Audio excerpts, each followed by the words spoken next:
ঘটনাটি ঘটেছিল আমার নানার সঙ্গে। আমার নানার বাড়ি ঈশ্বরদীতে। ঘটনাটি ঘটেছিল প্রায় 8 বছর আগে।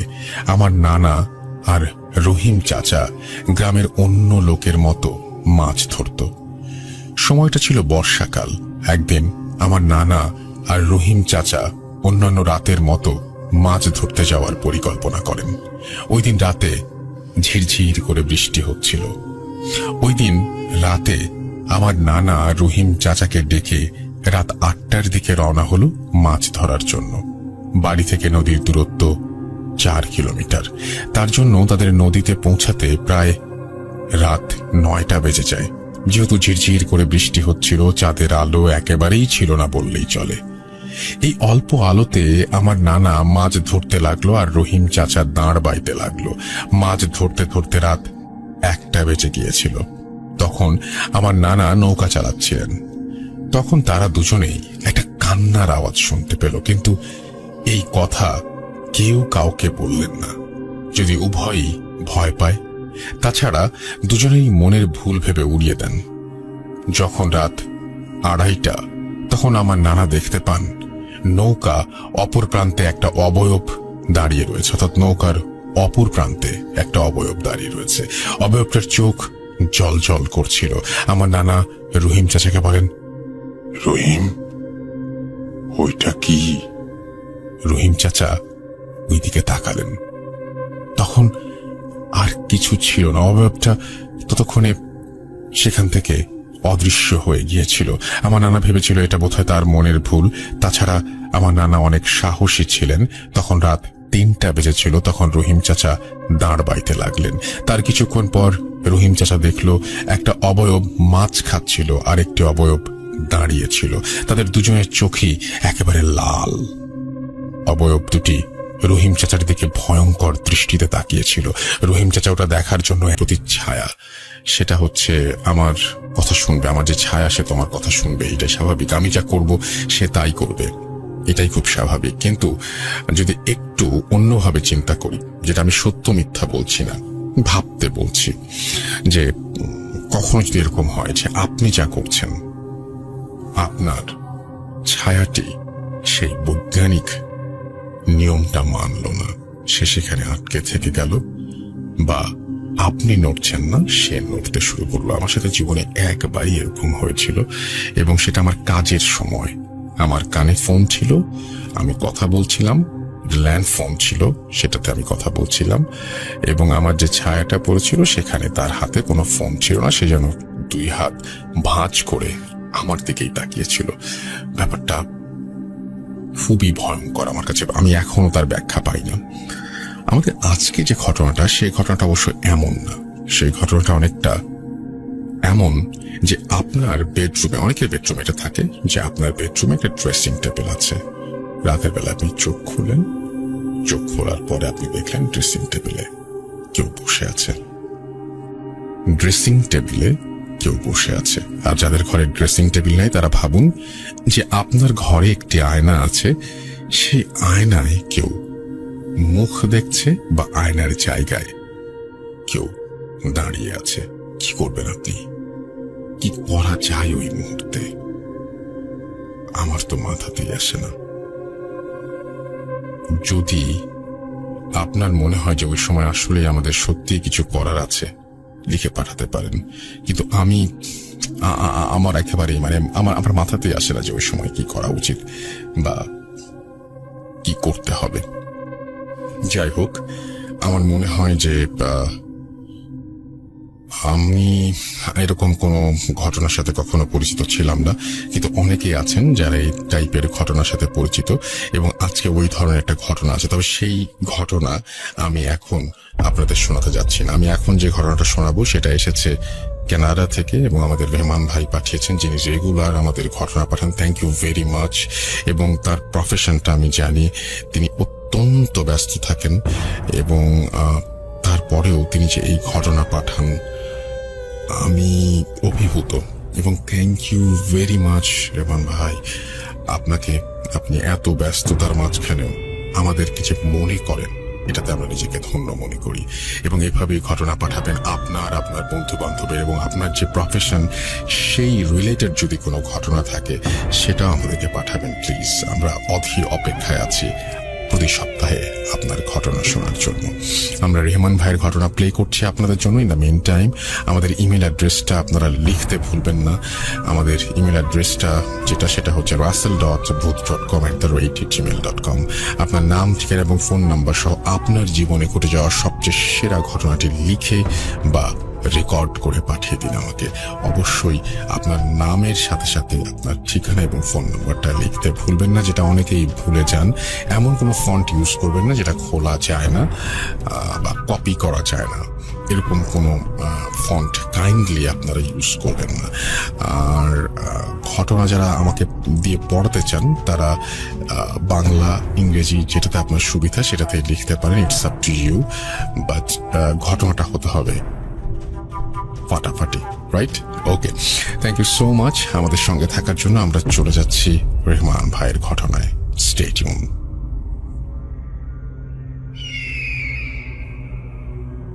সবাইকে সম্ভাষণ জানিয়ে আমি রহমান, টরন্টো, কানাডা থেকে আবারও আপনাদের মাঝে এলাম।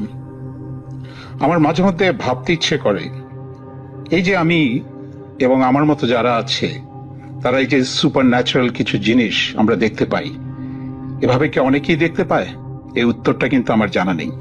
আপনাদের কাছে আমার এই প্রশ্ন থাকলো।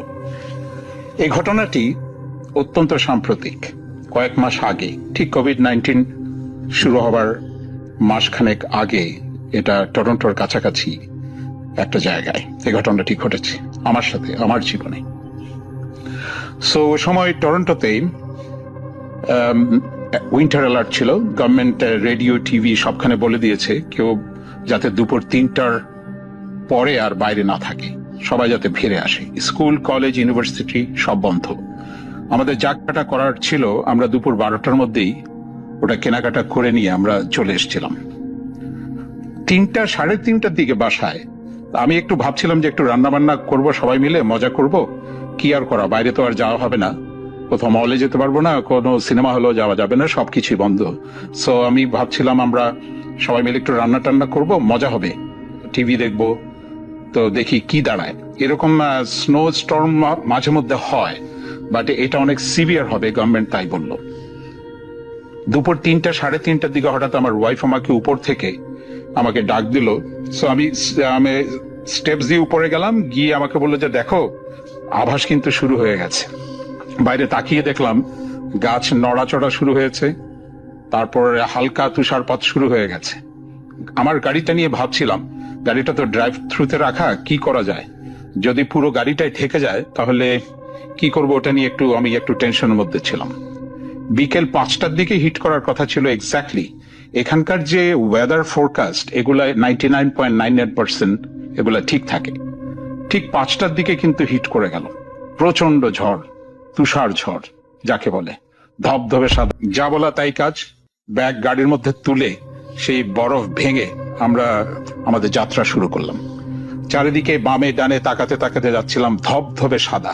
কিছু কিছু গাড়ি রাস্তার মধ্যে একটু কাত হয়ে আছে, অনেকে হয়তো এমার্জেন্সির জন্য বেরিয়েছিল, আর এত স্লিপারি থাকে যে ওটা আর কন্ট্রোল করতে পারেনি। গাড়ির এক পাশে, রাস্তার যে কোনো এক পাশে গিয়ে ওটা কাত হয়ে পড়ে আছে, এরকম অনেক গাড়ি দেখলাম। আমার ওয়াইফ আর ছেলে বললো যে আব্বু চলো কোথাও, ওয়াইফ বললো আমরা কোথাও হয়তো ব্রেকফাস্ট করতে পারি। আমার ছেলে বললো আব্বু হ্যাঁ চলো আমরা কোথাও বসে একটু ব্রেকফাস্ট করি। এখানে অল ডে ব্রেকফাস্ট বলে কিছু ফ্র্যাঞ্চাইজ আছে এখানে, আমরা খুঁজে পেলাম একটা, আমরা ওখানে ঢুকে গেলাম। ঢুকে আমরা ব্রেকফাস্ট করলাম, বেশ মজার ব্রেকফাস্ট। ওই ক্যাশিয়ার একটা সোনালী চুলওয়ালা একটা মেয়ে ছিল, সে বারবার আমার দিকে তাকাচ্ছিল, তবে এই দৃষ্টিটা কেমন একটা অদ্ভুত টাইপের, এই দৃষ্টিটা নর্মাল না। আমি আর পাত্তা দিলাম না, আমি আর তাকালাম না ওদিকে। আমি বললাম যে এইরকম অদ্ভুত করে কেন মেয়েটা তাকাচ্ছে।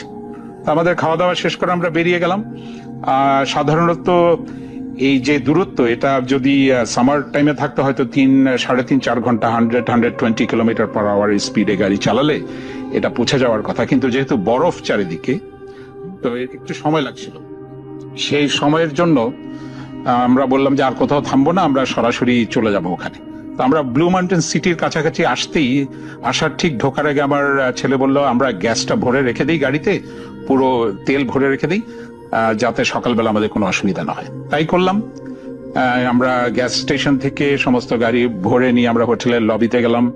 গাড়িটা পার্কিং করে দেখি খুব একটা ভিড় নেই, যেহেতু অফ সিজন।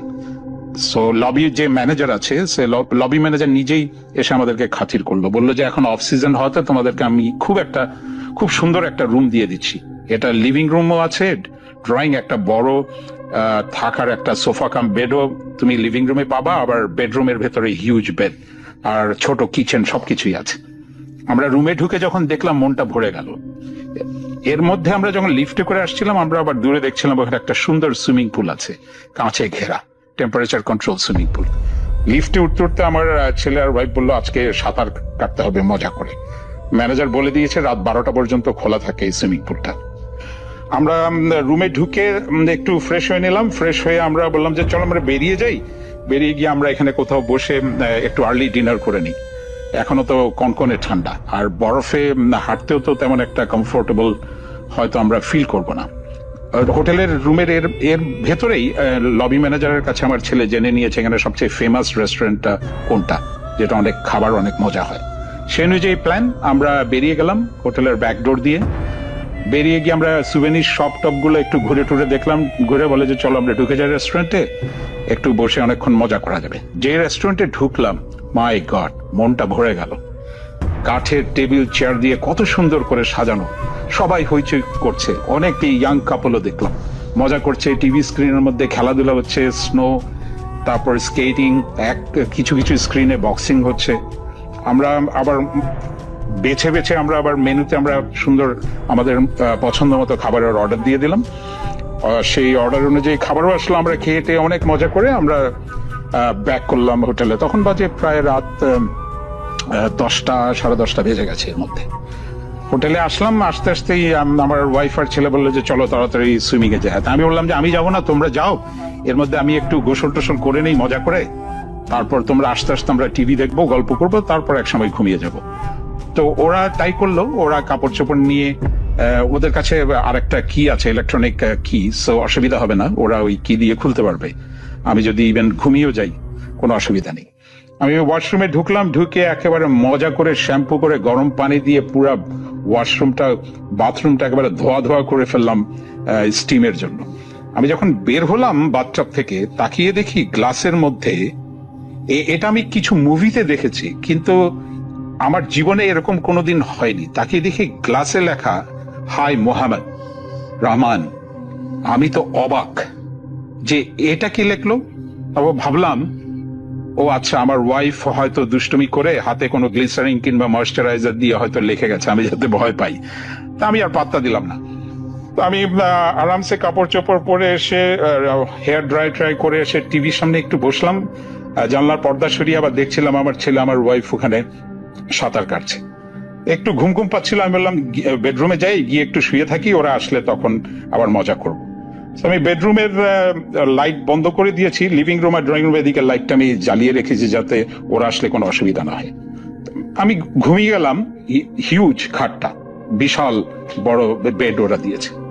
কতক্ষণ পরে আমি ঘুমের মধ্যে দেখি হঠাৎ করে কে যেন আমার বাম দিকে এসে ব্ল্যাঙ্কেট সরিয়ে আরামসে শুয়ে গেল আমার পায়ে।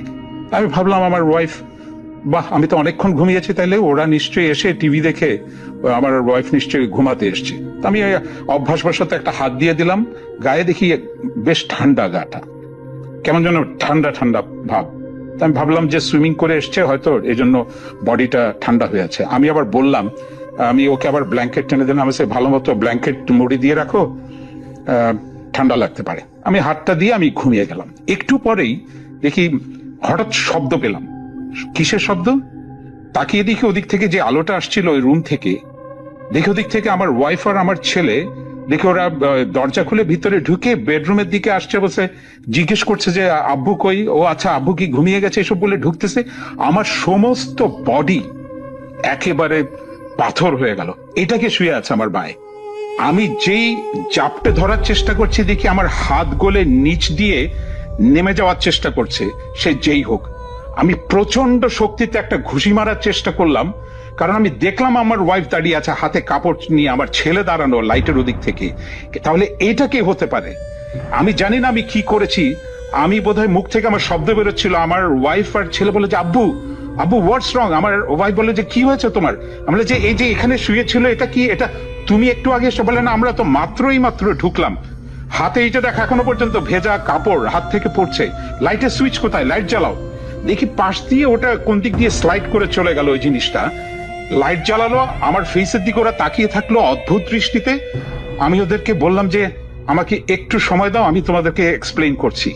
আমি ওয়াশরুমে গিয়ে হাত মুখ আবারও ধুলাম, গ্লাসের দিকে তাকিয়ে দেখলাম যে ওরকম লেখা কিছু আছে কিনা, দেখি না, নেই।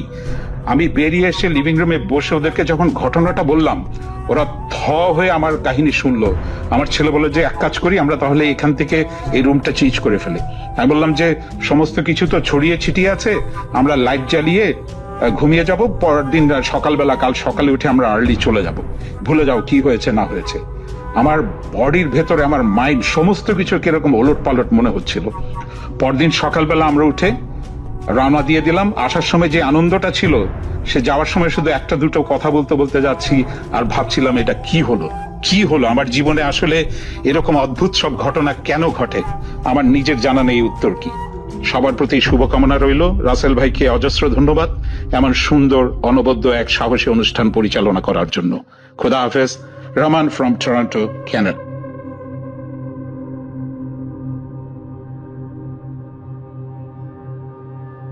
Spirit, be here with me.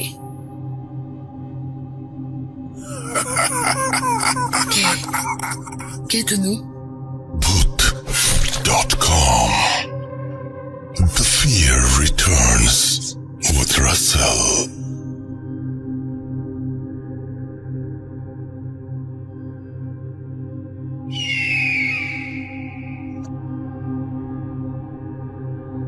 আরো একবার আপনাদের সবাইকে স্বাগত জানাচ্ছি। আমি রাসেল, শুনছেন ভূত.com। আপনাদের সাথেই আছি আমি।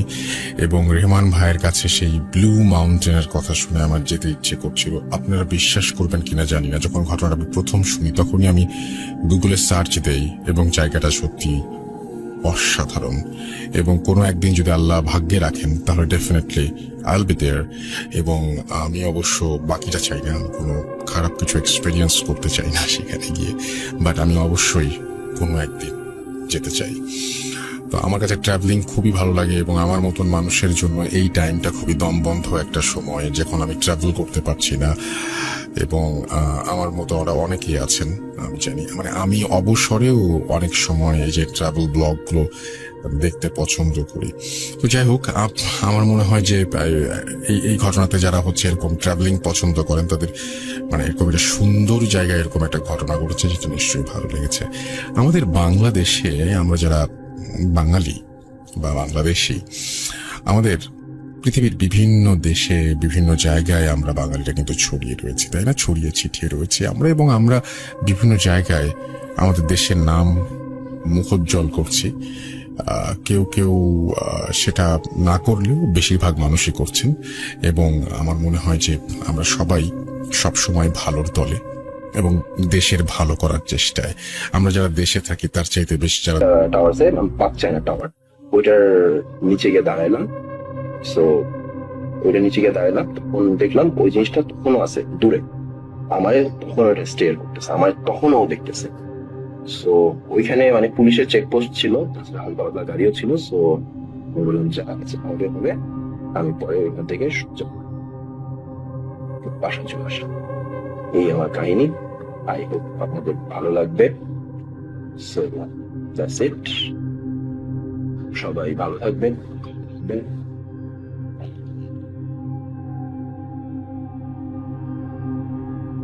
Spirit, be here with me.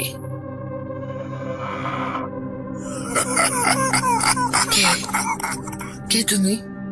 Bhoot.com. The fear returns with Russell.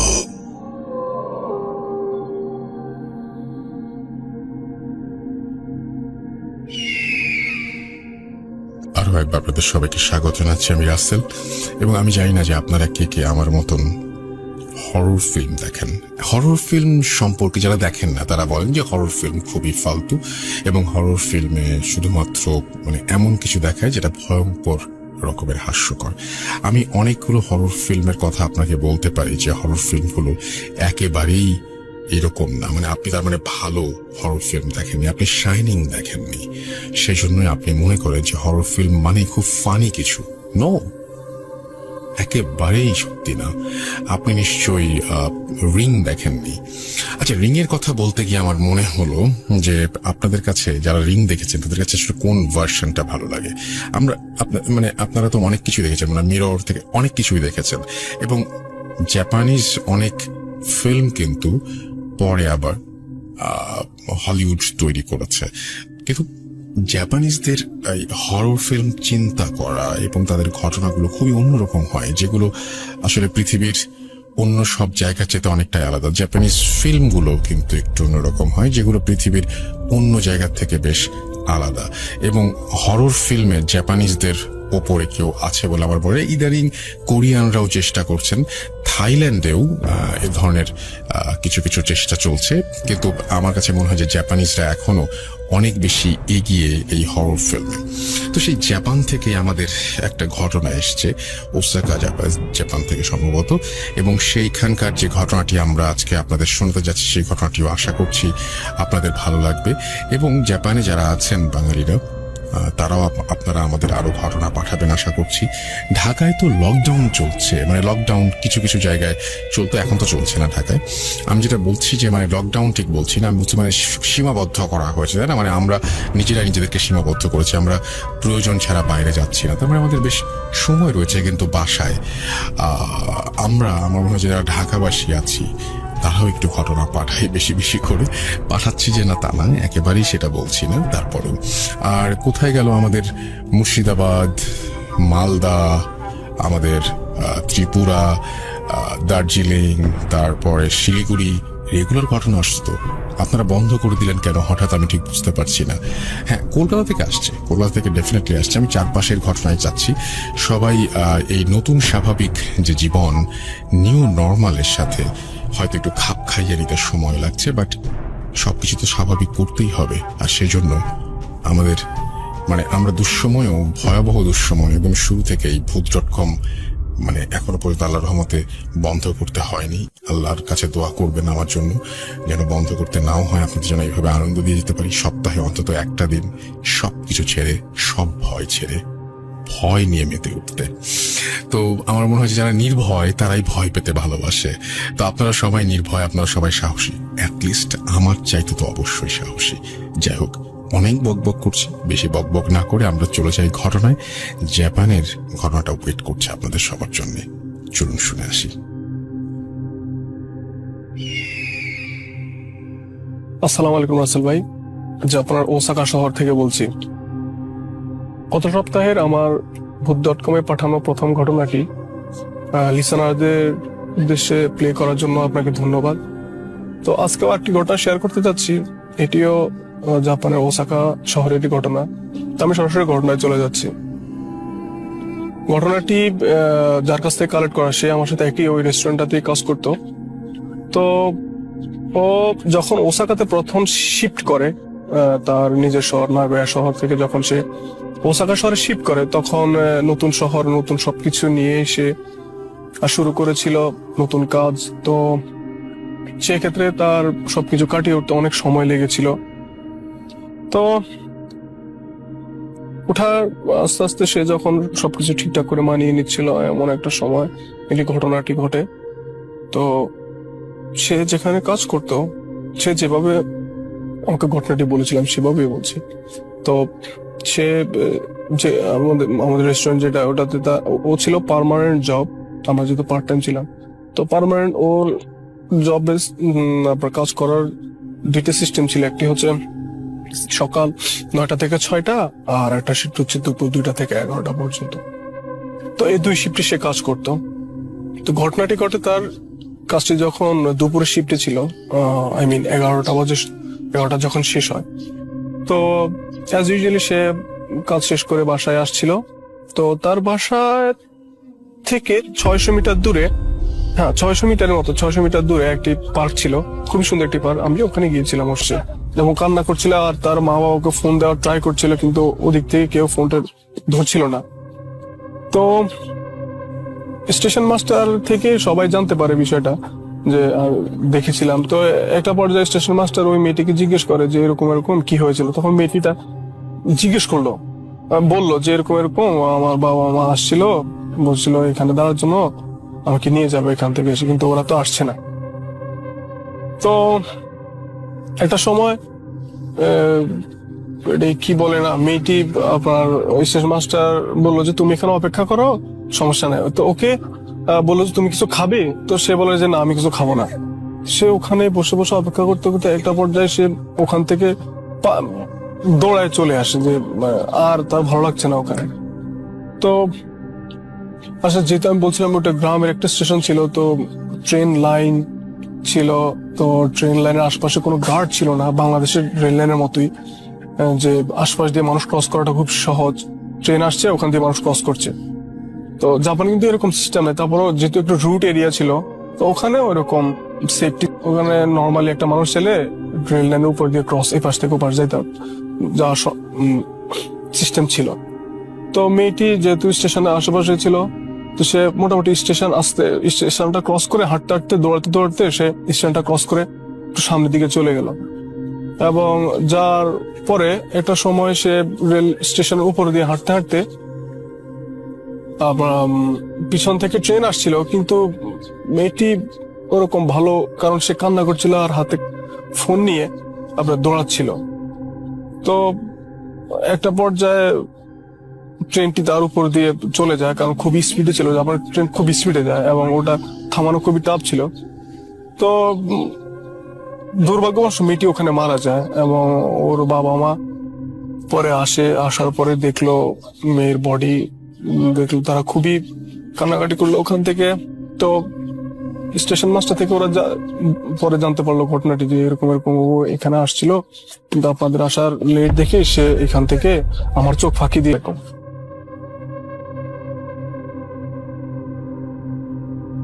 Spirit, be here with me.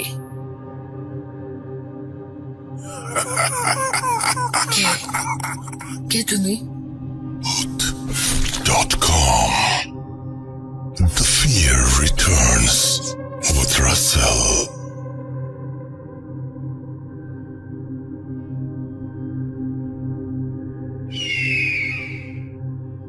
আচ্ছা, কারো ঘরে ড্রেসিং টেবিল আছে? যদি থাকে তাহলে সেটা ঢেকে রাখুন। আর যারা বেশি সাহসী তারা যেটা করবেন সেটা হচ্ছে ড্রেসিং টেবিলটার দিকে কিছুক্ষণ তাকিয়ে থাকুন, অবশ্যই লাইট অফ করে তাকান। এবার ভাবুন, এই গভীর রাতে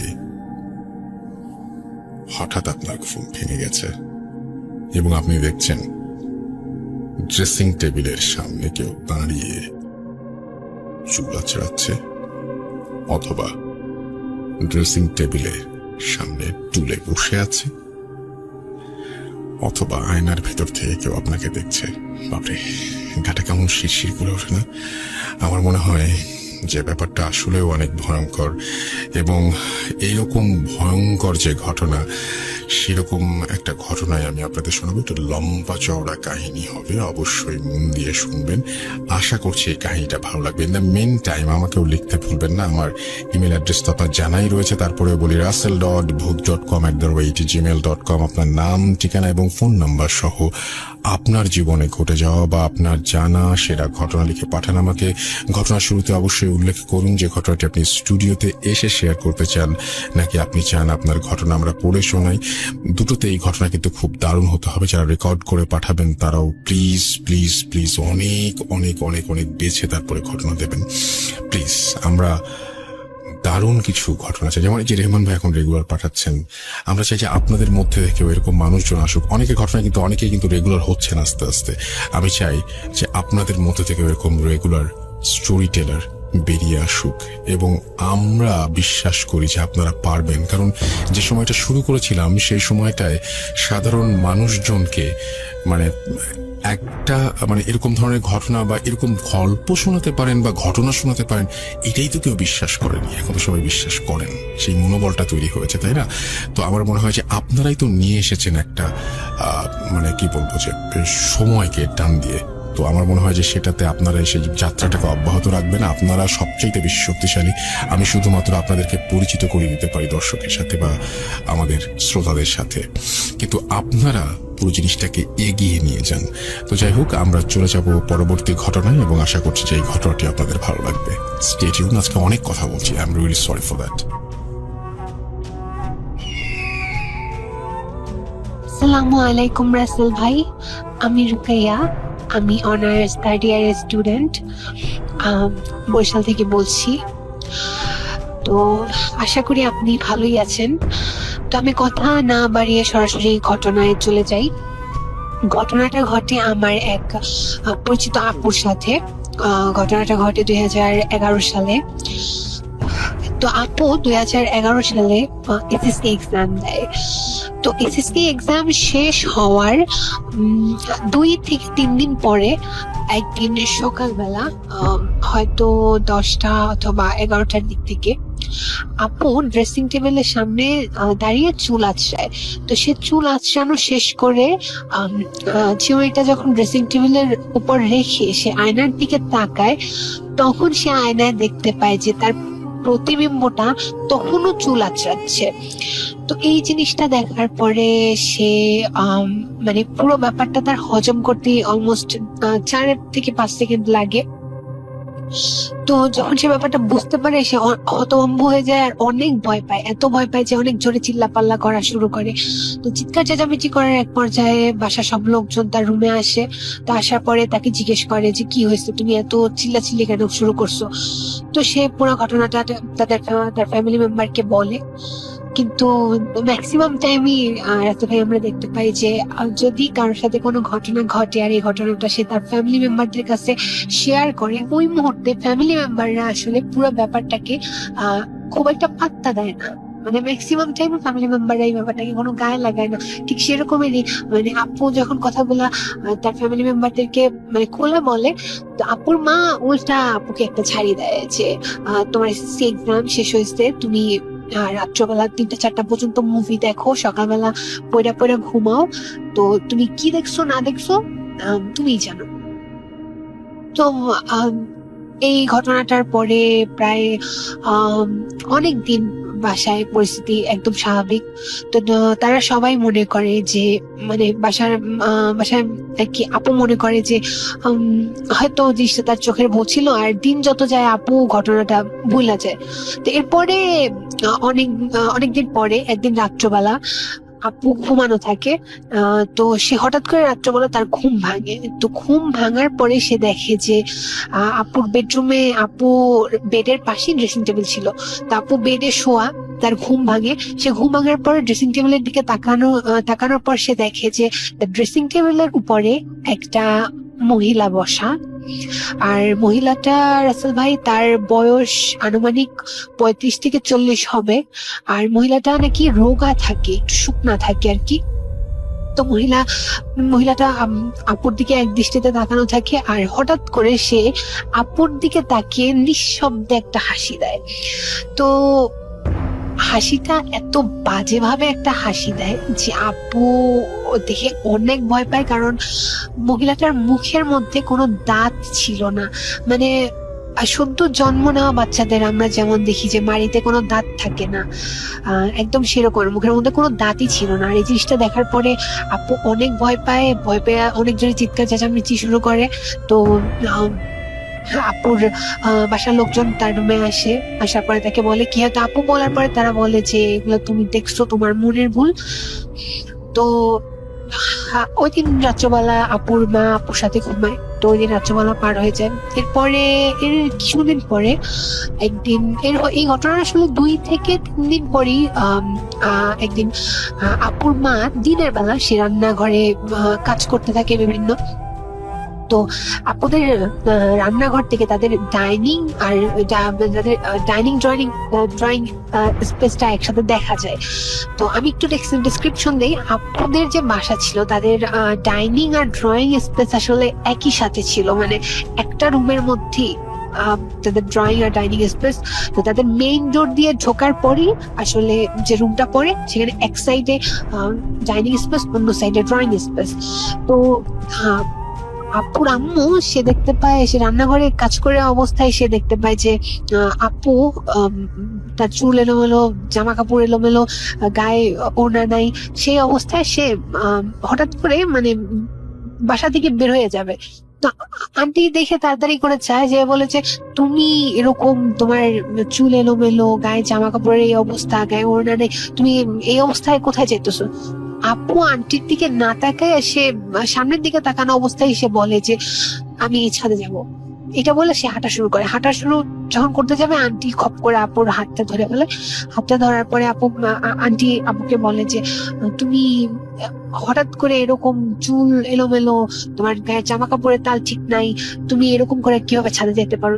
কথাটা বলার সাথে সাথে রাসেল ভাই আপু তার মাকে, মানে তার মায়ের গালে অনেক জোরে একটা থাপ্পড় দেয়। এত জোরে একটা থাপ্পড় দেয় যে মানে আন্টি যে তাকে বকা দিবে ওটার রিপ্লাইতে বা কিছু, আন্টি আসলে হতভম্ব হয়ে যায় যে তার মেয়ে তার গায়ে হাত দিচ্ছে। আসলে এই জিনিসটা মানে মা বাবার সাথে কথার কাটাকাটি হওয়া এক জিনিস, কিন্তু ডাইরেক্ট তার মা একটা নর্মাল জিনিস নিয়ে তাকে একটু বলছে যে তুমি ছাদে উঠতে পারবা না, আর সে সাথে সাথে তার মায়ের গালে থাপ্পড় দেয়। তো তার মা আসলে একদম হতভম্ব হয়েছে, আর সে থাপ্পড় দিয়ে সে 1 সেকেন্ড ওয়েট করে না, সে দরজা থেকে বেরোয়, সিঁড়ি দিয়ে সাথে উঠে যায়। আন্টি আসলে ওই মুহূর্তে উনি কি বলবে না বলবে, ওনার চোখে পানি চলে আসে, উনি কান্না করার মতো ওনার অবস্থা।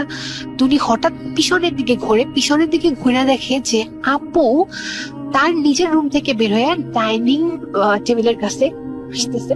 আন্টি এই জিনিসটা দেখে আরো ভয় পায় যে এটা কি হলো, কারণ এই মাত্র সে দেখলো যে তার মেয়ে তার গায়ে হাত তুললো, তারপর সাথে সাথে হনহন করে হাইটা ছাদের উপরে উঠছে, সিঁড়ি পাইয়া ছাদের দিকে চলে গেছে। আর এখন আবার পিছনের দিকে তাকায় দেখতেছে যে আপু তার নিজের রুম থেকে বের হয়ে আসছে। তো আন্টি আপুকে দিকে বলতেছে তুই না এইমাত্র ছাদে গেলি, তুই এখানে আসলি কোত্থেকে? আপু অবাক হয়ে গেছে, সে উত্তর দিল যে হ্যাঁ আমি আমার রুমে ছিলাম, মাত্র আমি এখানে আসছি। তো আন্টি আসলে নিজেও বুঝতে পারতেছে না, কারণ সে তার নিজের চোখের সামনে ঘটনাটা ঘটে। আন্টি নিজেও বুঝতে পারতেছে না যে সে কি করবে না করবে। আপু তার কথা শুনে অবাক। আর রাসেল ভাই অবাক করার ব্যাপার হচ্ছে আপুর মানে যে জিনিসটাই আন্টির গালে থাপ্পড় দিক না কিসের জন্য, ওই যে থাপ্পড়ের দাগটা ছিল আন্টির গালে, ওইটা ঘটনা তো ঘটে সকালের দিকে। তো যখন রাত হয় তখন আন্টির গালে থাপ্পড়ের দাগটা মানে বাজেভাবে দেখা যেতেছিল, মানে লাল হয়ে গেছিল, প্রচন্ড রকমের লাল হয়ে গেছিল। তো জিনিসটা বাসা সবাই নোটিস করে। তো আন্টি আঙ্কেলকে মানে আন্টি আর কি আপু আর কি সে আঙ্কেলকে লোকজন তার রুমে ছুটে আসে। তো ওই দিন রাত্রবেলায় ঘটনা ঘটে। এই স্বপ্নটা যখন দেখে তার ঘুম ভাঙে তখন হয়তো রাত্র 2টা কি 3টা। তো তার মা ওই দিন রাত্রবেলা তার সাথে ঘুমায়। পরের দিন সকালবেলা যখন সে ঘুম থেকে ওঠে তখন সে ঘুম থেকে উঠে দেখতে পায়, সে ঘুম থেকে ওঠে হয়তো 8টা-9টার দিকে। তো ঘুম থেকে ওঠে সে দেখতে পায় যে তার হাতে, সে যেখানে সে স্বপ্নে যে দেখছিল যে তার হাতে মানে ওই মহিলাটা তার আঙুল হাতে তার মুখের মধ্যে নিয়ে চাবাইছে, মহিলাটা তার আঙুলে কামড় দিছে, সেই জায়গাটাতে কামড়ের দাগ আর মানে হাতে রক্ত জমাট বেঁধে গেছে। কিছু কিছু আঙুলে কামড়ের দাগ, মানে কামড়ের অবস্থা খুবই জঘন্য ছিল। তো এই জিনিসটা দেখার পরে তো বাসা সে চিল্লাচিল্লি শুরু করে, বাসার লোকজন আসে, ইভেন তাদের বাসার কাজের বউ তখন তাদের বাসায় ছিল, তখন সেও আসে দেখে যে হাতের ওই অবস্থা। তো তখন তার মা বলে যে রাত্রবেলা যখন তুই স্বপ্নে দেখছিলি তখন তো যখন তোর ঘুম ভাঙছে তখন তো তোর হাতে এগুলো ছিল না, এখন এগুলো আসলো কোত্থেকে? তো ওই দিন তারা ডাক্তারের কাছে যায়, ট্রিটমেন্ট নেয়, বাসায় আসে। তো রাসেল ভাই বাসায় আসার পর থেকে তার মা একটা জিনিস নোটিস করে, শুধু তার মা না তার হোল ফ্যামিলি একটা জিনিস নোটিস করে যে আপুর মানে আপু আগের থেকে মানে অনেক চুপচাপ। আর সে ঘন্টার পর ঘন্টা তার রুমের এক কোনায় বসে থাকে, মানে সে বসে আছে তো বসে আছে, কারোর সাথে কোনো কথা নাই বার্তা নেই। সে না খাই আছে, তাকে খাবার জন্য যদি ডাকা না হয় সে খায় না। দিনের পর দিন চলে যেতেছে, 4 দিন 5 দিন হয়ে যেতেছে, সে গোসল করে না। একটা টাইমে আন্টি নিজে তাকে ধরে আয় না, তাকে তার বাথরুমে বসে আন্টি নিজের হাতে তাকে গোসল করায় দেয়। আন্টি যদি গোসল তাকে না করে দেয় সে গোসল করে না, আন্টি তাকে খাওয়ায় না দিলে সে খায় না। মানে সে পুরাই মানে অনেকটা অ্যাবনর্মাল মানুষের মতো হয়ে যাওয়া শুরু করছে।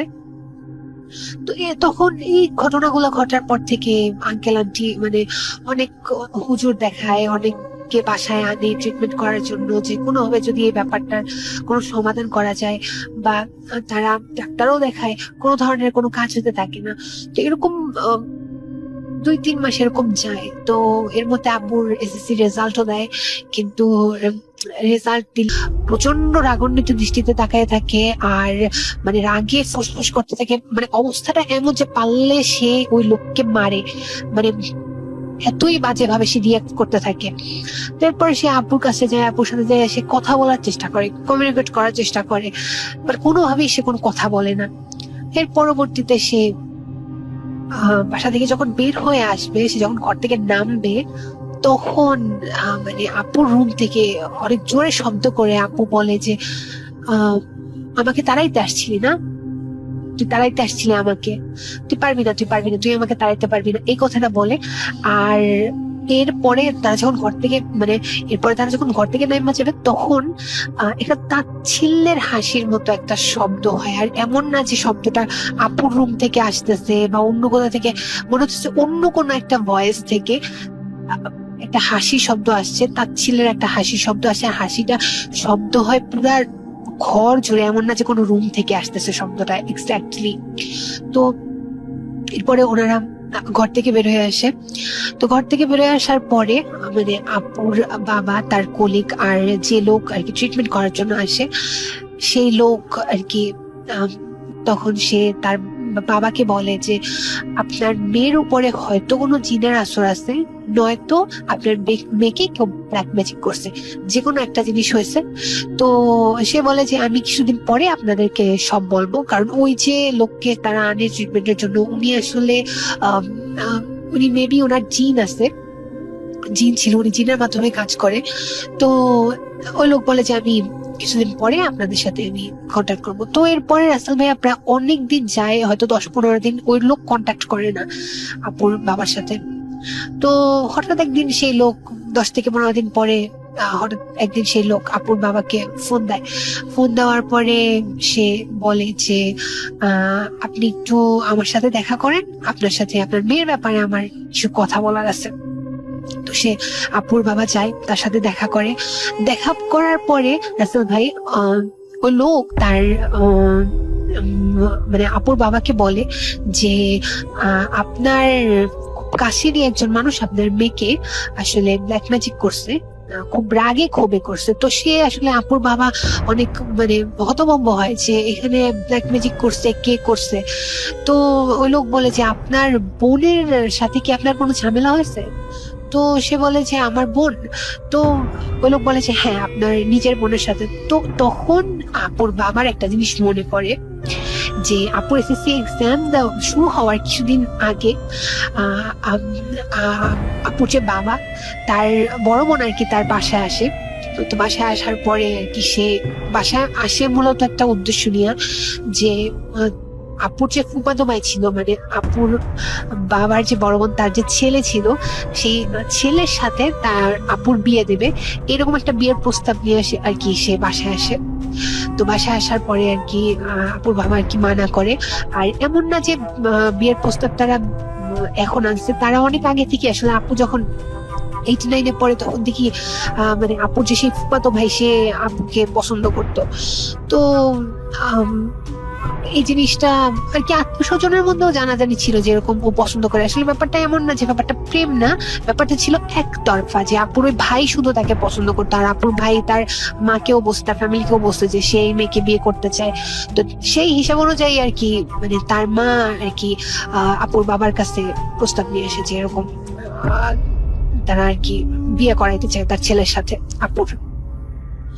তো যেদিনকে এর আগে মানে অনেক দিনই আপুর বাবার কাছে বিয়ের প্রস্তাব আনে, কিন্তু লাস্ট যখন আর কি তার ফুপি তার বাসায় আসে, সেটা আসে এসএসসি এক্সাম দেওয়ার কিছুদিন আগে। আপু এসএসসি এক্সাম শুরু হওয়ার জাস্ট কয়েকদিন আগে আসে, আর তখন নাকি সে আপুর বাবার সাথে তখন তার অনেক কথার কাটাকাটি হয় যে যে তুই তোর মেয়ে আমার কাছে বিয়ে দিবি না, তুই তোর মেয়ে কোথায় বিয়ে দেস, তুই তোর মেয়ে কার কাছে বিয়ে দেস আমি দেখা নিব, আমি আমি তোরে দেখা ছাড়বো, মানে এরকম অনেক কথা সে বলে। এই সমস্ত অনেক কথার কাটাকাটি তর্কাতর্কি হয়, সে চলে যায়। কিন্তু আসলে তার ফ্যামিলির ব্যাপারটা মাথায়ও থাকে না যে এরকম কোনো কিছু হয়েছে বা কিছু, আর তারা কখনো ভাবেও নাই যে তার বোন এরকম কিছু করবে তার মেয়ের সাথে। তো এরপরে তো মানে আপুর বাবা বলে যে এখন এইগুলা থেকে মানে কিভাবে আমার মেয়েকে ঠিক করা যাবে। তখন সেই লোক বলে যে আপুর বাবাকে বলে যে আপনার মেয়েকে জিন চালান করে তাবিজ করা হয়েছে, কারণ তার যে বোন মানে আপুর যে ফুপি থাকে সে তার নিজেদের বাড়ি থাকে মূলত গ্রামে, আর আপুর যে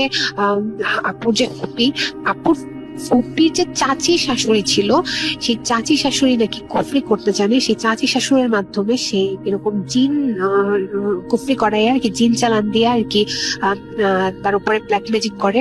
আর তখন সেই লোককে যখন জিজ্ঞেস করা হয়, সেই লোক আর কি যে লোক ট্রিটমেন্ট করে, সে লোক বলে যে যতদূর সম্ভব আপনাদের বাসার মধ্যেই তাবিজ আছে, জিন চালান করে তাবিজ পাঠানো হয়েছে আর জিনও চালান করা হয়েছে, দুইটাই করা হয়েছে।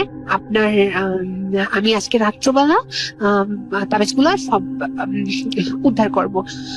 তো আব্বুকে সে আরো বলে যে মাগরিবের ওয়াক্ত যখন হবে, মাগরিবের ওয়াক্ত হয়ে যাওয়ার পরে আপনার বাসায় যদি আপনি কোনো ধরনের শব্দ শুনতে পান, যে ধূপধাপ কোন ধরনের মানে শব্দ হইতেছে, অথবা চিল্লাপাল্লা বা ভাঙচুর যে কোনো শব্দই যদি হয়, আপনি যদি এরকম শব্দ শোনা শুরু করেন, তাহলে সাথে সাথে আপনি আপনার মেয়ে কোনো কিছুই বুঝতে পারতেছি না। তা এভাবেই আমি পিছনের দিকে আবার যাচ্ছি, উল্টো ভাবে পিছনে হেঁটে যাচ্ছি কবরস্থানটার দিকে। যখন আমি ওই যে ফুলের গাছ রোপণ করা যে কবরস্থানটা, ওইখানে যাওয়ার পর আবার সেই ফুলের গান, কিন্তু আর পচা গন্ধটা নাই। তো আমি খুব অবাক হয়ে গেলাম যে ঘটনাটা কি, যে এইরকম হচ্ছে কেন আমার সাথে। তো আমি আবার একটু সাহস নিয়ে 5-7 মিনিট পর আবার সামনের দিকে রওনা দিলাম। যখন আবার গেলাম, আবার একটা ধাক্কা খেলাম, কিন্তু কার সাথে ধাক্কা খাচ্ছি আমি কোনো কিছুই বুঝতে পারতেছি না, কিন্তু আবার সেই পচা গন্ধটা। তো মনে বল ছিল এবং অনেক সাহস নিয়ে, এটার সাহস না থাকলে তো আর এটার ভিতরে যেতাম না। তো আবার পিছনে আসলাম, আসার পর এরকম আবার ফুলের গান। তো আমি চিন্তা করলাম যে আমি সামনে না গিয়ে এবার পিছনের দিকে উল্টো ভাবে আবার কবরস্থান লাস্ট মাথায় যাব, যদি ওইখান দিয়ে কোনো গেট থাকে ওই দিক দিয়ে বের হয়ে যাব, কিন্তু আর সামনের দিকে যাব না, যেহেতু ওই দিকে গেলেই ধাক্কা খাচ্ছে। আমি বুঝতে পারছি যে খারাপ কিছু একটা এখানে অবশ্যই আছে, তা না হলে তো এরকম হওয়ার কথা না। তো তখন তো অনেক মানে দোয়াদরদ করতেছি যে কি করা যায়। তো পিছনের দিকে এভাবে যখন হাঁটতেছি, তো হাঁটতে হাঁটতে তখন দেখি যে ছোট ছোট ঝোপঝাড়ের মতো আস্তে আস্তে বাড়তেছে। আমি কিন্তু উল্টো দিকে হাঁটতেছি, উল্টো পায়ে, মানে সামনের দিকে চোখ রেখে উল্টো দিকে হাঁটছি। তো যখন আমি এইভাবে যাচ্ছি তা আমি শুধু হাঁটতেছি, আমি এটার কোনো শেষ মাথা আমি খুঁজে পাচ্ছি না। এবার পিছনের দিকে হাঁটতেছি, আমি যে কবরটা ওখান থেকে আমি উল্টো দিকে হাঁটা শুরু করছি, কিন্তু আমি আর কোনো রাস্তা খুঁজে পাচ্ছি না। দূর থেকে ওই কবরটাও দেখা যায় না, এর মধ্যে কত গাছালি কবর টবর যাচ্ছে, কিন্তু আমি আর রাস্তা খুঁজে পাচ্ছি না। আর এইরকম তো হওয়ার কথা না। যে আমার জানা মতে আমি দিনের বেলা কবরটা দেখছি যে না, মোটামুটি এটা বড় একটা কবর, যে কবরটার চারপাশ দিয়ে এটা একটা চক্কর দিতে যদি মানে হাঁটি তাহলে 10 মিনিট বা 15 মিনিট সময় লাগবে, কিন্তু আমি আধা ঘন্টা হয়ে গেছে আমি হাঁটছি, কিন্তু আমি এটা থেকে বের হতে পারছি না। তখন আমার বুঝতে তো বাকি নাই যে আমি আসলেই খারাপ কিছুর একটা কবলে পড়ে গেছি, যে এখান থেকে একমাত্র উপরওয়ালা ছাড়া রক্ষা করার মতো কোনো নাই। তো আল্লাহই রক্ষা করার মালিক। তো যাই হোক, তো আমি এভাবে অনেক চিন্তা ভাবনা করতেছি কি করব, তো ভয়ও কাজ করতেছি। যখন আবার আমি চিন্তা করলাম না, এবার আর উল্টোভাবে হাঁটবো না, যত কিছুর সাথে ধাক্কা খেয়ে আমি আমার যে গেটটা দিয়ে আমি প্রবেশ করছি, আমি ওই দিক দিয়ে আমি বের হবো। তো যখন ওই দিক দিয়ে বের হওয়ার জন্য আমি মাত্র চিন্তা ভাবনা করছি, এর মধ্যে আমি দেখি যে কয়েকটা অবয়ব আমার সামনে, কোত্থেকে আসছে আমি জানি না, 4-5টা হবে। এদের কালো কাপড় পরা, আর এদের চেহারা কোনো কিছুই দেখা যাচ্ছে না, মানে মুখ টুক সম্পূর্ণই ঢাকা, আর হাতে একটা শাবলের মতো কি যেন। তো মানে তারা যে যে কাপড়টা ঢাকা, ওটার ভিতর থেকে আলোর একটা কেমন যেন একটা আলোর ছটা বের হচ্ছে, আমি কোনো কিছু বুঝতে পারছি না। তো এইগুলা দেখে যখন এগুলো আমার সামনে আসছে, তখন মানে আমার ভিতরে মানে আমার নার্ভ দুর্বল হয়ে গেছে। আস্তে আস্তে আমি বসে পড়ার পর আমি একটা মাটির গর্তের মতো, আমি যখন বসলাম তখন আমি আরেকটু ডেবে গেলাম আর কি। আমার আর কোনো হুঁশ নেই, আমি মানে অজ্ঞান হয়ে গেলাম। তো পরদিন সকালবেলা আমি চোখ মেলেই দেখি যে আমি মানে হসপিটালের বেডে আবিষ্কার করলাম নিজেকে। তো কিছুক্ষণ পর একটা নার্স আসলো, দেখলো যে আমি সেন্স ফিরে পাইছি বা জাগ্রত অবস্থায়। তখন ওরা আমাকে কোশ্চেন করে নাই তখন, কারণ আমাকে সুস্থ হওয়ার জন্য। তো আমি উঠে বসলাম, তো আমি বললাম যে আমি ঠিক আছি, আমাকে ইশারায় বললো। তো আমাকে জিজ্ঞেস করা হলো যে তুমি ওখানে কেন গেছিলা এই রাত্র করে। আমি বললাম আমি কোথায় গেছিলাম। বললো যে তুমি তো কবরের ভিতরে, তো কবরস্থানের মধ্যে একটা ভাঙা কবরের মধ্যে তোমাকে পাওয়া গেছে, তুমি ওইখানে ছিল। আমি বললাম আমি এইখানে হসপিটালে কিভাবে আসলাম। বললো যে ওইখানে কবরস্থানের ভিতর কয়েকজন লোক গেছিল সকালবেলা, গিয়ে দেখে যে তুমি এরকম ওখানে পড়ে আসছো। তো ওরা মানে মিউনিসিপাল পুলিশকে খবর দেয়, তারপর ওই পুলিশ এসে আমাকে অ্যাম্বুলেন্সে করে হসপিটালে নিয়ে আসে আর বললো যে এইভাবে আর কখনো ওই কবরে যেও না। ঠিক এর আমি তো সুস্থই ছিলাম, তো আমি বাসায় চলে আসি। তো এদিকে পলাশ ভাইয়ের ফোন দিয়ে আমাকে পাইনি, তারপর অনেক ফোন, মোবাইলের চার্জ নেই। বাসায় এসে মোবাইল চার্জ দেওয়ার পরে তখন কল দিলাম সবাইকে, বললাম যে আমার এরকম ঘটনা। তো এর কিছুদিন পর আমি ওই বাসাটা চেঞ্জ করে আমরা নতুন একটা বাসা পাই, ওইখানে আমরা চলে যাই। তো এই ছিল আমার ঘটনাটা সম্পূর্ণ একটা সত্যি ঘটনা। জানি না, যার ইচ্ছা বিশ্বাসটা হচ্ছে যার যার কাছে। তো রাসেল ভাই অনেক অনেক খুশি হব যদি এই ঘটনাটা আপনি ভূত.com এর লিসেনারদের মানে প্লে করে শোনান। আর আশা করি যে নেক্সটে আপনাদের ভালো লাগলে আমি নেক্সটে আরো কিছু ভয়েস ক্লিপ পাঠাবো। আর এই বলেই আমি আমার গোসল করে মাটি দেওয়া হয় নর্মালি আর কি। রাসেল ভাই যেগুলা করা হয়, যেগুলো আমাদের আছে মুসলমানের যেটা আর কি ঐতিহ্য, তো নর্মালি ওগুলো সব করে যখন কবর দেওয়া হয়, কবর দেওয়ার পরে আমার আব্বু যখন আমার আঙ্কেল মানে আমার চাচাদেরকে বলে যে এরকম বাবা তো চলে যাওয়ার সময় এই কথা বলে গেছে, তো চলো যাই রিফাতের কবরটা তুলে এনে রিফাতের কবরটা খুঁড়ে রিফাতকে আমরা এখানে কবর দেই।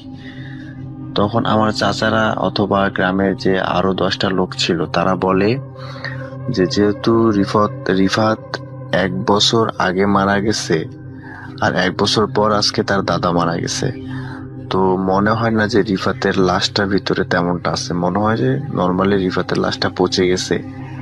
তো সবাই আর কি যেটা বলা বলি করে, যেহেতু লাশটা পচে গেছে সেহেতু আর কবর খোঁড়ার দরকার নাই, ও ওখানে আছে, ওখানেই থাক। কেউ সম্মতি দেয় না আমাকে ওখান থেকে তুলে আনার জন্য। আর আমি ঘুরতেছি আর সবার দেখতেছি কেউ আমাকে তুলে, আমার আত্মাটা আর কি ঘুরে বেড়াচ্ছে আর আমি সবাইকে দেখতেছি যে কেউ আমাকে তুলে আনতে রাজি না। তখন আমার আব্বু রাজি হয়, কিন্তু আব্বু একাই তুলে আনতে পারবে না, কারণ গ্রামের 10টা লোক যেটা বলবে সেটাই করতে হবে। তো যখন আমি দেখলাম যে আমার আব্বু রাজি আছে, তখন আমি কি করলাম, আমার আব্বুর কাছে গেলাম, যাই বললাম যে আব্বু, আমাকে তো দাদু উঠে আনতে বলছে, এখানে কবরস্থ করতে বলছে, তোমরা তো কেউ আমাকে উঠে পড়ার নাই, গ্রামের 10টা লোক যেটা ডিসিশন নিবে সেটাই করতে হবে, তো আমি কিছু করতে পারবো না। তখন আমি আব্বুকে বললাম যে ঠিক আছে, তোমার কিছু করার দরকার নাই, তুমি শুধু কবরটা খুঁড়ো, আমি আমার নিজের লাশটা আমি নিজেই নিয়ে আসবো। তখন আব্বু রাজি হলো যে ঠিক আছে, আমি তোমার কবর খুঁড়তেছি, তুমি তোমার লাশটা নিয়ে আসো। তো রাসেল ভাই, আমি আমার গ্রামের বাসা থেকে 8 কিলোমিটার দূরে আসলাম আমার লাশ নেওয়ার জন্য, আমি নিজেই।